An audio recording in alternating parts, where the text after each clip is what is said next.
Cathie Wood thinks we could be heading back to the roaring 20s as inflation potentially goes to negative 15%.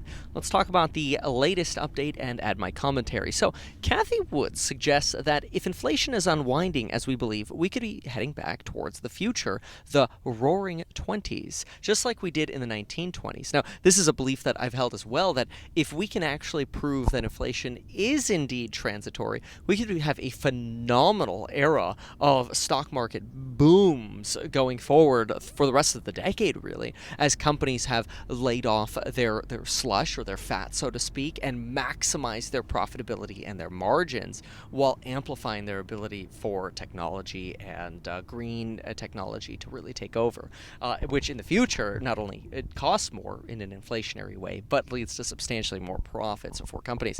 So Cathie Woods goes on to say that the last time several general purpose technologies evolved at the same time, the telephone, electricity, and the internal combustion engine, we were in the 1920s. And prior to the roaring 20s then, the world was at war, World War I, and suffering a pandemic, the Spanish flu. While both of those had a much more serious impact on the global economy than what we're seeing today, in other words, COVID and Russia today aren't impacting the economy as much as the Spanish flu and World War I did, today's combination is a strong echo that could result in much lower than expected inflation and a boom in innovation, says Cathie Wood. During World War I and the Spanish flu, supply chain and other shocks pushed inflation to 20%. At its worst in June of 1920, inflation peaked at 24%, but then dropped precipitously in just 1 year to negative 15% in June of 1921. Now that's remarkable because if in 1 year we end up going to negative inflationary rates, negative CPI rates, which is possible if we actually see owners equivalent rents trend down, then we're actually seeing prices across the board go down, which we are seeing that in some sectors already. Freight is trending right towards levels that we saw before the pandemic, and it's entirely possible we could actually go negative. It's possible that we could go negative on things like chips as well. Certainly PC demand down 19%. The exception of Apple, they're still pulling off positive growth year over year. But anyway, founded in 1913 and challenged by the first bout of serious inflation, kind of weird to think that the Fed was founded in 1913. The Fed raised interest rates less than twofold, from 4.6% to 7% between 1919 and 1920 to fight that higher inflation. Faced with much lower inflation this time around, right, peaks of around 8 to 9%, the Fed has increased interest rates 16-fold. Now, I personally think it's a little extreme to suggest that inflation has been raised 16-fold, mostly because what she's doing is she's comparing, okay, well, rates were 0.25%, and now rates are nearly, knocking on the door of 4%. Oh, there we go, nearly a 20x increase in the exact math, 16-fold. I personally think this is just a comparison of a small number growing to a larger number, and then a relatively already large number doubling. So I don't necessarily think that's something to be so impressed by. But anyway, she does.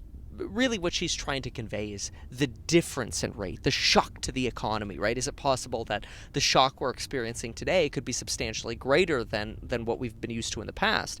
And yeah, that is a possibility. In fact, Susan Collins, she's the president of the Boston Fed, she came out today and said that, I think that, as quote, as we have raised rates, that the risk of over-tightening has increased. That's what Susan Collins just mentioned. And she says that there is, though, a risk that inflation expectations become entrenched, and that ends up becoming a problem. So ultimately, if the Fed, okay, so this is interesting because it talks about the transition here of inflation and the Fed, but I got to check in here. Hey, what's up, man? We checked in last night. We're back. We're Kevin and Lauren. Good to see you again. Okay, get him on video. He wants to be on YouTube. Show him. Show him. No, it doesn't. Always. Appreciate it, man. Have a good night. All right. Thank you. All right, so if inflation drops below the Fed's 2% target and economic activity disappoints, then interest rates are likely to surprise on the low side of expectations next year, ushering in this century's rendition of the roaring 20s. Now, this is a really interesting argument because she's essentially suggesting that, hey, next year, if we go negative, the way we did between 1920 and 1921, and we do that this time from 2022 to 2023, we could actually see a Fed that essentially has to print money and usher in, as she says, the roaring 20s of the 2020s. And Jerome Powell has alluded to this before. He suggested that, look, we can over-tighten if we need to because we don't want inflation to become unentrenched. That is, as soon as expectations break and expectations rise, which fortunately right now they're starting to plummet. Not the consumer expectations, though, but remember, the consumer bases their expectations based on the last CPI report, so I think that measure is kind of rigged. The important one that I like is the bond market's expectation of inflation. And what have we seen with that one? Hey, Lauren, would you mind taking this in my bag right there? What have we seen with that one? We've actually seen a decline substantially. Hey, thanks so much. Thank you so much. Hey, have a good night. Nice talking to you. Yes, thank you. Yeah, great conversation. 5 stars. Hey, thanks. So, inflation expectations measured by the bond market, I think, are much more reliable than the consumer expectations of inflation, which you see through the Michigan surveys. Lauren, would you mind holding this again? Perfect. So, and then I'll take the phone back. There we go. I'll take this back. So, that's really important to pay attention to. Now, is it possible that the Fed... Oh, yeah. What did Jerome Powell suggest? Well, Jerome Powell suggested, look, the risk of over-tightening is that all we have to do is turn the money printer back on. But if we under-tighten, inflation could become unentrenched, and then we have bigger problems, right? That would be crazy. So anyway, now Cathie Wood goes on to say, as inflation dropped to negative 15% in June of 2021, the Fed lowered interest rates from 7% in May of 21 to 4% of July of 2021, almost a halving, tripping the switch for the roaring 20s. From August of 1921 to September of 1929, the Dow Jones Industrial compounded at an average annual rate of 25%. Think about that, 25% on the Dow. Crazy. Anyway, Cathie says, if the Fed does not pivot, the setup will be more like 1929. Uh-oh, this is where she's giving a contrast, right? There's this bullish potential of the Fed realizing, as Susan Collins has said, ooh, there's actually a risk of over-tightening here. Maybe we could overdo it, which would be a problem. And if we overdo it, well, then we have problems. We need to turn the money printer back on. But if the Fed doesn't pivot, because inflation may be in December, mark your calendar for December 13th. The Fed meeting is on December 15th. The last inflation report was on the 10th of November. Anyway, if the Fed does not pivot, she says, the setup will be more like 1929.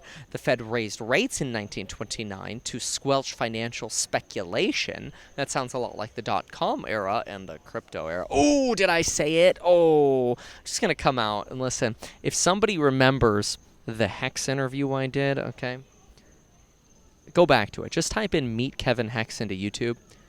Just would you please come back into the comments there or here and count for me how many red flags you saw in that interview? That sucker's down like 90% year to date. Spam bots, here they come. Anyway, the Fed raised rates in 1929 to squelch financial speculation. Dude, we have so little leftover speculation, I feel like now. Speculation has been crushed. Anyway, in 1930, Congress passed the Smoot-Hawley Act, putting 50% plus tariffs on more than 20,000 goods and pushing the global economy into a Great Depression.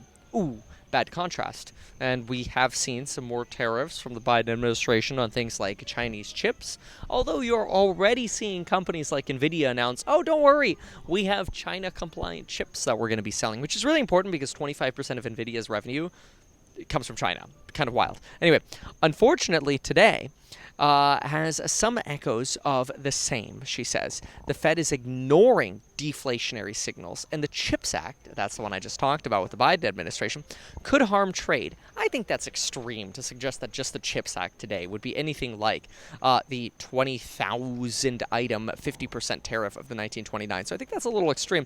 And I will say, I don't actually think the Fed is ignoring deflationary forces. I think they're just waiting for the lagged numbers to catch up, which does mean they're responding to things with a delay. They responded to substantial inflation with a delay, calling it transitory for too long, and they respond. And now I feel like they're over-responding, waiting for that owner's equivalent rent to actually drag inflation down. Remember, CPI minus shelter inflation is actually negative 1%. So everything in CPI inflation minus shelter inflation, negative 1%. It's remarkable. So I don't know that they're ignoring it. I think they're aware of it. I think they just really want to confirm, okay, yeah, we definitely are on a downtrend. As Barkin mentioned last week, he thinks we're on the back half of the inflation curve coming down. So I think they're well aware. I don't think they're ignoring. But then again, Cathie is also having to come out to justify the performance of the ARK fund, and this is an easy scapegoat. You just always blame the Fed. Don't get me wrong. I like Cathie. I highly respect Cathie. But I think the Fed is probably going to U-turn in 2023. I think she's right about that. Do I think she's also right in suggesting we're going to have a roaring 20s? Yes, probably. Do I think inflation is going to go negative 15%? Probably not. But even if prices just go flat, inflation goes away, which is great. So, hey, what do you think? Let me know in the comments down below after you check out using that 60% off coupon code. And what do you think about this, folks? Should we get rid of the monthly fee for elite hustlers and just do a one-time price purchase with lifetime access to the Hustler live streams, just like all the other courses get lifetime access? Let me know your thoughts on that in the comments down below, because I have to say, I've always been talking in this channel about monthly fees being bad, so, I can't blame you. Anyway, let me know in the comments down below, and folks, talk to you soon. Bye.